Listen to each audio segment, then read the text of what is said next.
So after the very unfortunate and untimely death of Ruth Ginsburg, I've only ever read it, never heard it. I do apologize.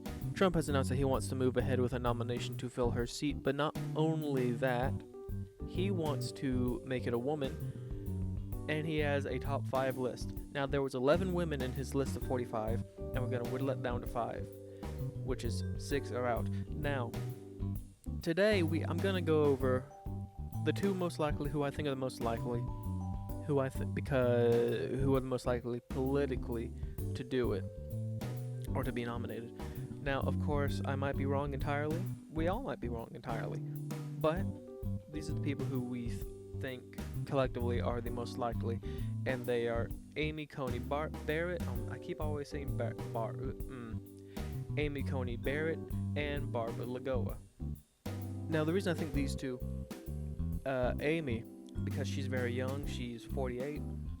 Well, she's very young in the political world, at least.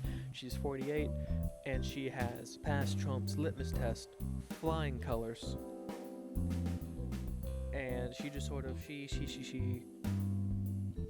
I would say she's his favorite out of the list.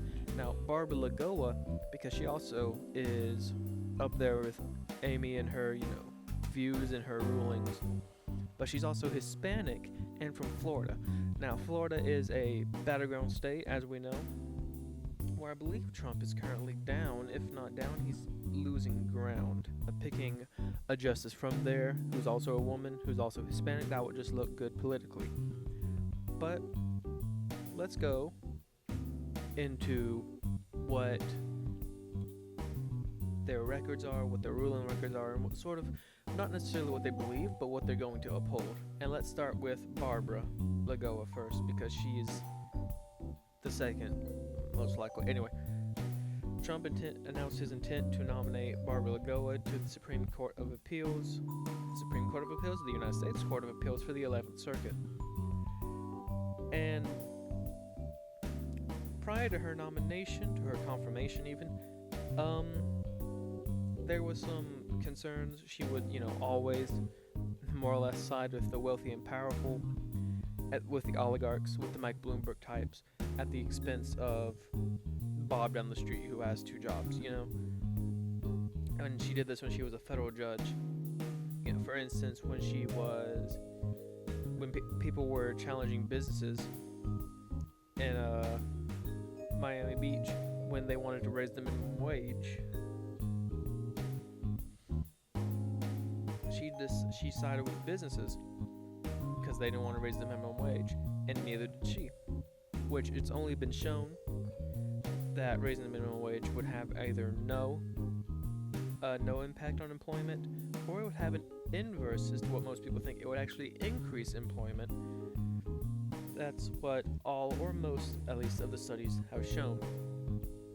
She is also she made it harder for homeowners to defend themselves against banks that were improperly trying to foreclose on them. She doesn't have the best opinions, let's put it that way. As also seen in what's that one case? Someone versus Florida. I don't remember.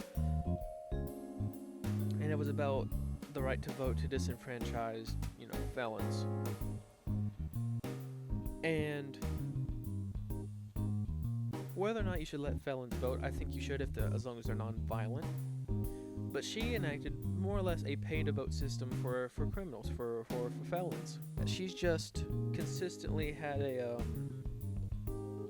I don't want to say an anti-immigrant stance, but she's passed Trump's litmus test, which, if you've followed his stuff closely, and if you've gone into his business dealings when he was, denying housing to people of color, him and his dad, it's not terribly good. But let's move swiftly on to Amy Coney Barrett.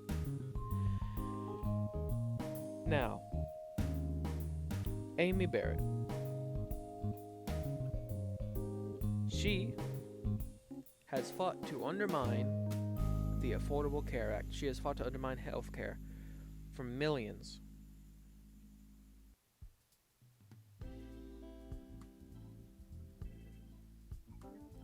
I do not understand it. If you don't like Obamacare, that's fine. You better have a good reason to not like Obamacare. If you can't explain that reason, that means you don't have one. You don't have a reason to not like it. Her reason is she's dumb. she's I don't know. She was a teacher. I'm sure she's very smart person. She has some degrees. She also fought efforts against contraceptives. She's fought against that. She fought against the insurance. She's fought against Supreme Court precedents and saying that they should be able to be overturned, which is a fancy way of saying she wants to overturn Roe versus Wade.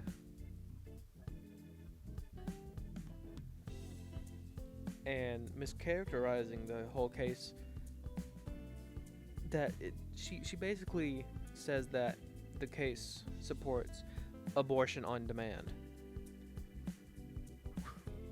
Like a good neighbor, abortion is there. Anyway.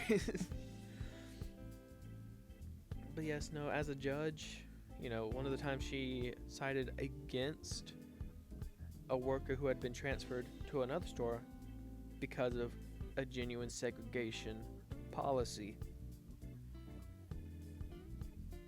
She basically, if she were a judge at the time, she would have sided with separate but equal, because that's what she sided with during this time. Which in this one, the worker was African American and the company segregated, more or less. And she joined against a ruling that sided with. She joined a ruling that sided against basically a union of engineers that wanted to protect some wetlands in Illinois under the Clean Water Act. So she's more or less an eco-terrorist. She's pro-life to a fault. She is I would say, ultra-Orthodox Catholic. She's just, nothing against religion. If you're religious, perfectly fine. Don't let it seep into your politics.